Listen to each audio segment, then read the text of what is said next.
Assalamualaikum warahmatullahi wabarakatuh. Perkenalkan nama saya Amelia Dia Puspita dengan NIM 225150600111111 dari Prodi Pendidikan Teknologi Informasi kelas A.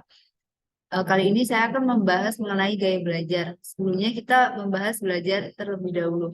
Nah, belajar itu proses psikologis yang berlangsung interaktif aktif antara subjek dengan lingkungan dan menghasilkan perubahan.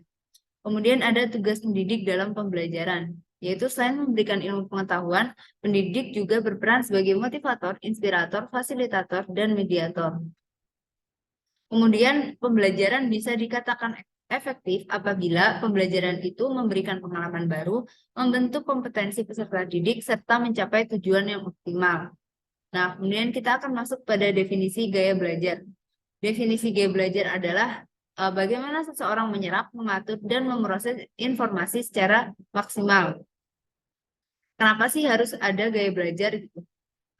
Adanya gaya belajar ini karena adanya perbedaan individual. Jadi antara individu satu dengan individu yang lain, cara menyerap informasinya tuh akan berbeda gitu. Nah, di sini ada tipe-tipe peserta didik. Yang pertama yaitu visual. Visual ini bagaimana seseorang dapat menyerap informasi dengan cara melihat, seperti melihat presentasi atau video. Kemudian yang kedua ada kinestetik, yaitu pembelajaran yang dilakukan melalui gerakan atau tindakan fisik seperti praktik atau simulasi. Dan yang ketiga ada auditory, yaitu pembelajaran yang dilakukan melalui pendengaran atau suara. Bisa dilakukan seperti dalam diskusi di dalam kelas. Kemudian ada keempat yaitu stres. Kondisi ini terjadi saat seseorang akan belajar saat ada tekanan. Jadi kalau ada tekanan, mereka akan merasa terbebani dan akan lebih ingin mempelajari hal-hal tersebut gitu. Yang kelima ada is learner, yaitu belajar sesuatu yang membuat dia nyaman. Jadi dia akan belajar sesuatu tapi yang hanya dia nyaman saja gitu. Kemudian ada scribble learner, yaitu belajar yang dilakukan dengan menulis. Jadi peserta didik itu akan lebih dapat cepat atau dapat menyerap informasi itu kalau dilakukan dengan menulis. Misalnya guru menyampaikan materi, maka siswanya melihat namun tetap dengan menulis catatan kecil gitu. Yang ketujuh ada trust learner, yaitu orang bisa belajar saat dia berada di lingkungan yang memberikan kepercayaan kepada dia. Yang kedelapan ada teach learner, yaitu belajar dengan mengajarkan sesuatu pada orang lain. Nah, itu tuh biasanya kita terapkan saat misalnya tutor sebaya gitu. Kita belajar sama teman. Nah, kita mengajarkan sesuatu yang pada materi apa gitu ke teman. Yang kesembilan ada copy, yaitu belajar harus meniru hasil kerja orang lain. Nah, di sini ada gaya belajar menurut Deporter dan Hernaki tahun 2000. Terdapat tiga klasifikasi, yaitu yang pertama visual, yang kedua auditorial, yang ketiga kinestetik. Nah, perbedaan berdasarkan pengertiannya, kalau visual yaitu gaya belajar yang lebih banyak memanfaatkan penglihatan. Kalau auditorial lebih banyak memanfaatkan indera pendengaran. Kalau yang kinestetik lebih banyak memanfaatkan aktivitas seperti menyentuh, berbuat, dan bergerak. Kemudian ada ciri-ciri. Ciri-ciri dari visual adalah lebih mengingat dari apa yang dilihat. Kemudian ada mengingat dengan asosiasi visual. Dan yang ketiga ada lebih suka membaca daripada dibacakan. Yang keempat tidak mudah terganggu dengan keributan. Dan yang terakhir adalah berbicara dengan cepat. Namun berbicara dengan cepat ini belum pasti atau belum mematokkan seseorang bisa dikatakan visual. Kemudian ada auditorial. Ciri-cirinya yaitu yang pertama lebih hebat dalam bercerita daripada menulis. Yang kedua lebih mengingat dari mendengarkan atau hasil diskusi.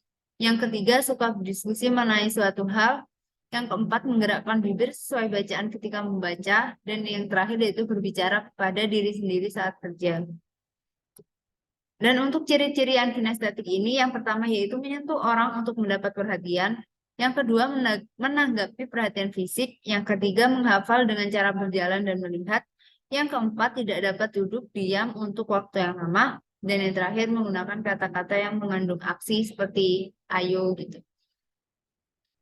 Nah, ini untuk penerapan saat pembelajarannya. Untuk yang visual sendiri, pembelajaran dapat dilakukan dengan memberikan materi yang dikemas menarik dalam modul, baik modul berupa tulisan maupun modul bergambar. Selain modul juga bisa kayak disajikan video gitu. Terus untuk yang gaya pembelajaran auditorial ini, pembelajaran dapat dilakukan dengan melakukan sebuah diskusi, kemudian hasil diskusi disampaikan di depan kelas. Dan untuk yang kinestetik sendiri, yaitu pembelajaran dilakukan dengan praktikum di laboratorium atau praktik di lapangan. Nah, ini bisa menyesuaikan. Misalnya, kalau pembelajaran IPA gitu lebih ditangkap pembelajarannya dengan praktik di laboratorium, atau enggak waktu pelajaran IPS gitu. Jadi wawancara di lapangan. Untuk prediction atau mungkin pembelajaran yang saya akan lakukan sebagai pendidik, pembelajaran dilakukan di kelas perlu dilakukan secara bervariatif. Nah, dalam satu kelas itu nggak mungkin ada individu yang semuanya sama auditori atau semuanya visual atau semuanya kinestetik gitu. Jadi pasti bervariasi, namun pasti juga ada yang dominan. Misalnya kelas A dominan auditori, yang kelas B dominan visual. Nah, untuk mengatasi hal tersebut, saya mungkin akan menyesuaikan gaya pembelajaran dengan bab-bab yang akan dikerjakan gitu. Misalnya ada bab yang disampaikan secara ceramah atau membaca, kemudian dilanjutkan dengan mengerjakan soal.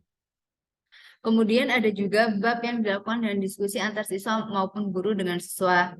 Kemudian juga ada bab yang dilakukan dengan observasi ke lapangan, kemudian membuat laporan atau dengan praktikum di laboratorium. Sekian dari saya. Apabila ada kesalahan, saya mohon maaf. Wassalamualaikum warahmatullahi wabarakatuh.